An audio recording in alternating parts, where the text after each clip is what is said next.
Hello learners, क्या खबर। तो फाइनली हम पहुंच गए हैं अपने ग्रामर के सेकंड यानी सीरीज के दूसरे हिस्से की तरफ, जो कि है नाउन के ही बारे में। लेकिन अब हम बात करेंगे जेंडर। पहले वाले में हमने पढ़ा था नाउन के टाइप्स के बारे में, यानी नाउन होते कितने प्रकार के हैं, कौन कौन से थे, याद है क्या? Proper, common, collective, abstract and material. लेकिन मैंने बताया था उस वीडियो में भी नाउन के सिर्फ उतने ही प्रकार नहीं होते हैं, और भी होते हैं। तो इस वीडियो में हम जानेंगे नाउन के और कौन कौन से प्रकार हैं बेस्ड ऑन जेंडर, जिसे हिंदी में कहते हैं लिंग। ठीक है ना, लिंग, स्त्रीलिंग, पुल्लिंग, नपुंसकलिंग अलग अलग होता है। तो इसी तरीके के और वीडियोस आते रहेंगे ना। अब तक अगर चैनल को लाइक और सब्सक्राइब नहीं किया है तो अभी कर दीजिएगा, ठीक है। ये देखिए, gender. Gender comes from a Latin word genus. Genus का मतलब होता है काइंड या फिर शॉर्ट, यानी प्रकार जिसको हम कहते हैं। ठीक है, उसी को हम हिंदी में स्त्रीलिंग, पुल्लिंग या फिर नपुंसकलिंग कहते हैं। एक और एक्स्ट्रा है जिसे हम इंग्लिश में न्यूटर जेंडर भी कहते हैं। हिंदी में मुझे उसके लिए नाम नहीं मिला, अगर आपको पता है तो बता दीजिएगा, ठीक है।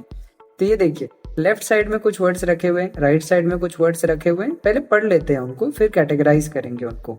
इधर है man, boy, lion, tiger, husband. कुछ कॉमन है इनमें? पता नहीं। Women, girl, lioness, tigress, wife, इनमें भी कुछ कॉमन है क्या? शायद है। ये देखिए, लेफ्ट साइड में जितने भी थे ना, इन सबको हम मस्कुलाइन जेंडर कहते हैं, और राइट साइड में जितने भी थे इनको हम फेमिनाइन जेंडर कहते हैं। अब ये मस्कुलाइन जेंडर क्या है, फेमिनाइन जेंडर क्या है, बड़ा आसान है। देखिए, a noun that denotes a male animal. यहाँ पे एनिमल का मतलब सच में जानवर नहीं है, प्रजाति है, ठीक है। तो इसको जानवर से मत ले लीजिएगा कि भाई मेल एनिमल होता है, ना ना ना ना, प्रजाति के बारे में बात कर रहे हैं। तो कोई भी नाउन या कोई भी संज्ञा जो पुल्लिंग प्रजाति को दर्शाती हो उसे हम मस्कुलाइन कहते हैं, मस्कुलाइन कहते हैं, ठीक है ना, मसल से रिलेटेड है। और ये जो फीमेल जेंडर है, इनके मसल्स नहीं होते क्या? इनके भी वही मसल्स होते हैं, लेकिन ये जितने भी स्त्रीलिंग प्रजाति को जो दर्शाते हैं उनको हम फेमिनाइन जेंडर कहते हैं। एग्जैक्टली मेल का मतलब आदमी और एग्जैक्टली फेमिनाइन का मतलब पुरुष हो, ऐसा कोई जरूरी नहीं है। ये क्वालिटीज के ऊपर बेस्ड होता है, ठीक है। जैसे कुछ लड़कों को देखकर हम बोलते हैं ना, इसमें फेमिनाइन गुण थोड़े से ज्यादा है। कुछ लड़कियों को देखकर बोलते हैं इसमें मस्कुलाइन गुण थोड़े से ज्यादा है। तो ये गुणों की बात है। ओवरऑल पिक्चर एक दिखाने के लिए हमने इस तरीके से कैटेगराइजेशन किया हुआ है, लेकिन आप समझिए कि मस्कुलाइन कैरेक्टर है, फेमिनाइन भी कैरेक्टर है। क्लियर? अगला ये देखिए, फिर से दो कैटेगरीज वाले वर्ड्स हमको दिख गए हैं भाई। एक तरफ है parent, child, servant, neighbour, student. इधर देखिए, thief, baby, orphan, infant, person. ये सारे के सारे एक जैसे वर्ड्स हैं क्या? देखिए तो ऑब्वियसली एक जैसे हैं। इन सारे वर्ड्स को हम कहते हैं common gender noun. Common gender का मतलब क्या है? कॉमन जेंडर मतलब पेरेंट जब हम कहते हैं मस्कुलाइन भी हो सकता है, फेमिनाइन भी हो सकता है। चाइल्ड जब हम कहते हैं मस्कुलाइन हो सकता है, फेमिनाइन हो सकता है। इसी तरीके से इनमें से कोई भी वर्ड अगर आप उठाएं, जब भी इसके बारे में हम बात करें तो इसका एक्चुअल जेंडर जो है वो हमें पता नहीं होता है। हमें बाकायदा बोलना पड़ेगा ही इज अ थीफ या शी इज अ थीफ, तब जाके क्लैरिटी आएगी कि उसका जेंडर जो है वो क्या है। इसीलिए इसे कॉमन जेंडर कहते हैं कि कॉमन है। मेल भी हो सकता है, फीमेल भी हो सकती है, मस्कुलाइन भी हो सकता है, फेमिनाइन भी हो सकती है। इसी वजह से इसे कॉमन बोला गया है। कॉमन मतलब फेमिनाइन और मस्कुलाइन दोनों में से कोई भी हो सकता है, ठीक है। देखिए, इसी का डेफिनेशन यहाँ पर लिखा हुआ है, a noun that denotes either a male or a female. कोई स्त्रीलिंग या पुल्लिंग दोनों में से किसी को भी अगर दर्शाता हो, उसी को हम कॉमन जेंडर नाउन कहते हैं। और कॉमन जेंडर को देख के नहीं बताया जा सकता है कि ये मस्कुलाइन है, फेमिनाइन है। उसमें ना हमेशा ही या फिर शी का इस्तेमाल करना पड़ता है।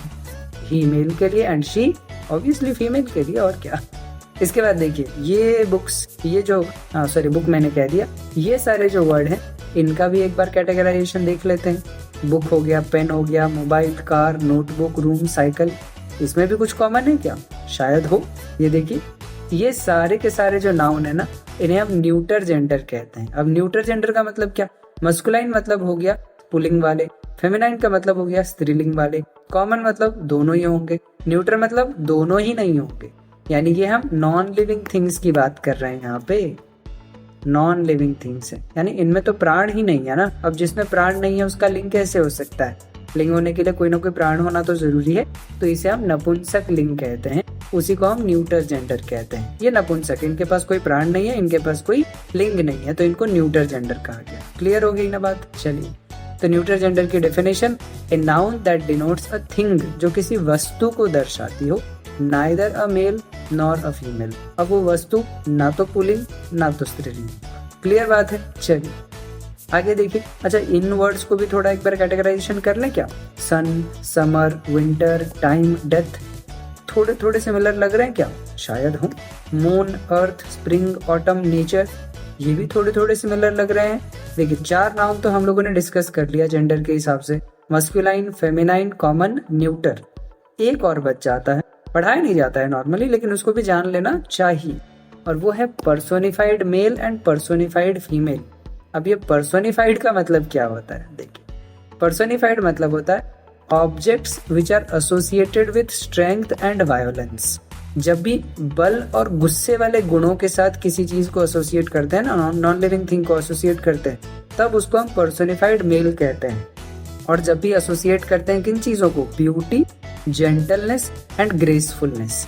ये जो सौंदर्य, सौम्यता, ममता, ममत्व, ये सारे गुण जब किसी के साथ एसोसिएट करते हैं नॉन लिविंग थिंग के साथ, तो उसे पर्सोनिफाइड फीमेल कहते हैं।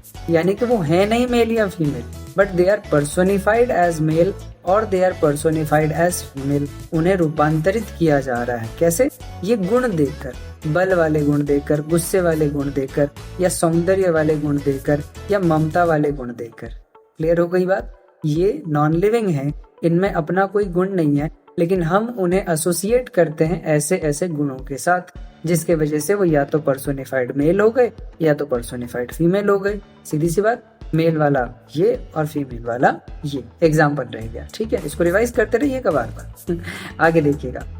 अब हम पढ़ तो लिए कि कुछ मस्कुलाइन है, कुछ फेमिनाइन है, लेकिन एग्जाम में कई बार ऐसा हो जाता है ना कि मस्कुलाइन दिया हो, फेमिनाइन बताना होगा, फेमिनाइन दिया होगा, मस्कुलाइन बताना होगा। एरर डिटेक्शन के सवाल आ जाते हैं कई बार कंपटीशन में, या बच्चों के स्कूल में एग्जाम में सवाल आ जाते हैं, ये मस्कुलाइन जेंडर है, इसका फेमिनाइन बताइए, ये फेमिनाइन है, इसका मस्कुलाइन बताइए। तो इसके लिए कोई ट्रिक है क्या?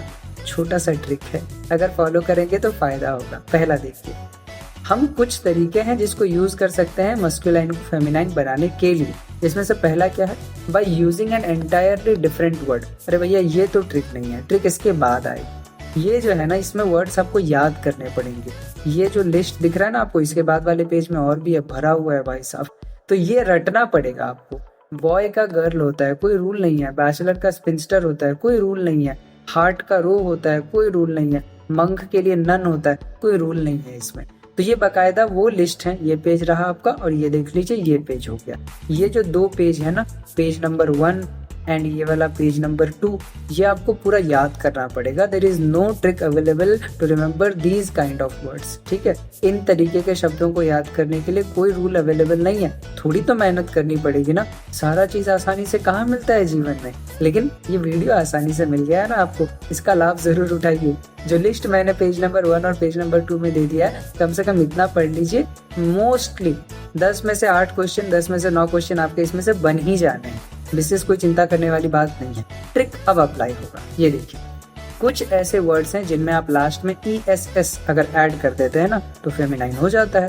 जैसे ऑथर का ऑथरेस, काउंट का काउंटेस, होस्ट का होस्टेस, एयर होस्टेस वही, manager manageress, poet poetess, priest priestess, पंडित पंडिताइन है ना।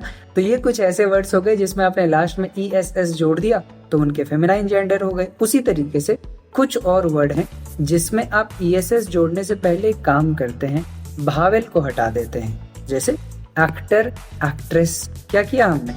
एक्टर, और ये हो गया एक्ट्रेस। तो देखिए, O हटा दिया, R को पीछे ले आए और ESS जो है वो लिख दिया। इसी तरीके से बाकी सारे वर्ड्स भी यहाँ पर हैं। फाउंडर का फाउंड्रेस, हंटर का हंट्रेस, ड्यूक का डचेस होता है, ड्यूक्रेस नहीं होता, ठीक है?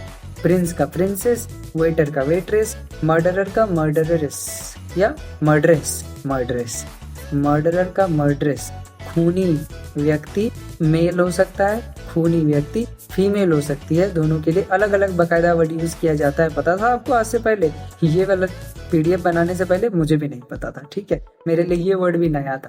तो ऐसे आप सीखते रहते हैं ना, हमेशा कुछ ना कुछ नया सीखते रहते हैं। आप भी सीख रहे हैं, मैं भी सीख रहा हूँ। नेक्स्ट देखिएगा, अदर एग्जाम्पल्स। ये तो हो गई रूल वाली बात, या तो आपने ESS जोड़ दिया या फिर भावेल हटाकर ESS जोड़ दिया। ये 2 तरीके से आप फेमिनाइन बना सकते हैं। अब कुछ वर्ड है, जैसे पहले वाले में क्या था, आपको याद करना पड़ा था, वैसे यहाँ पर भी कुछ है। हालांकि ये इजी है, पहले वाले कम्प्लीटली अलग थे। हीरो का हीरोइन हो जाता है, जार का जारीना हो जाता है, सुल्तान सुल्ताना। हालांकि फॉक्स का विक्सन ये कम्प्लीटली अलग है, पहले वाले में मुझे रखना चाहिए था, गलती हो गई, माफ कर दीजिएगा। ग्रैंडफादर का ग्रैंड मदर, पीकॉक का पीहन, हालांकि तो कॉक का हैन होता है, ये वाला भी याद रखिएगा। मैन सर्वेंट का मेड सर्वेंट। तो इसमें क्या कम्प्लीटली अलग नहीं है, थोड़ा बहुत पार्ट जो है हमारे मस्कुलाइन वाला वो फेमिनाइन वाले में भी एडेड है, लेकिन पहले वाले में क्या था कम्प्लीटली अलग, बॉय का गर्ल, कुछ मेल जोल ही नहीं बैठता है उसका। तो ये हो गया हमारा पूरा क्लैरिफिकेशन या डेफिनेशन। नाउन को हम जेंडर के हिसाब से किस तरीके से डिफाइन करते हैं, masculine, feminine, common and neuter. Extra में हमने पढ़ लिया पर्सोनिफाइड मेल, पर्सोनिफाइड फीमेल, आप चाहें तो उसे पर्सोनिफाइड मस्कुलाइन, पर्सोनिफाइड फेमिनाइन भी कह सकते हैं। और उसके बाद फिर हमने रूल भी देख लिया कि किस तरीके से मस्कुलाइन जेंडर को हम फेमिनाइन जेंडर में कन्वर्ट कर सकते हैं। अगर आपके अंदर पेशेंस है और आप अंत तक बने हुए हैं तो भाई साहब अपने आप को कॉन्ग्रेचुलेशंस बोलिए, क्योंकि इतना देर टिकते नहीं है लोग। पढ़ना हम में से हर कोई शुरू करता है, पर उसको अंजाम तक लेकर जाना बड़ा मुश्किल होता है। अंत तक हम नहीं पहुंच पाते, हम टिक ही नहीं पाते हैं, हमारा पेशेंस ही नहीं रहता है। तो किसी भी परीक्षा को क्लियर करने के लिए जो सबसे जरूरी चीज होती है ना, जो सबसे पहला गुण होता है वो है धैर्य, धीरज, पेशेंस बनाए रखिए, पेशेंस बनाए रखिए। मिलते हैं अगले वीडियो में नाउन के थर्ड कैटेगरी के साथ। पूरा टॉपिक कवर करवाऊंगा, मैंने कहा हुआ है, एक एक डिटेल, छोटा छोटा डिटेल। अभी हम ओवरलुक कर रहे हैं, फिर रूल्स के ऊपर भी आएंगे, एग्जाम में जो रूल्स पूछे जाते हैं वो। तब तक के लिए हैप्पी लर्निंग, और हाँ रिवाइज करते रहिएगा और चैनल को लाइक, शेयर एंड सब्सक्राइब करिएगा। Bye bye.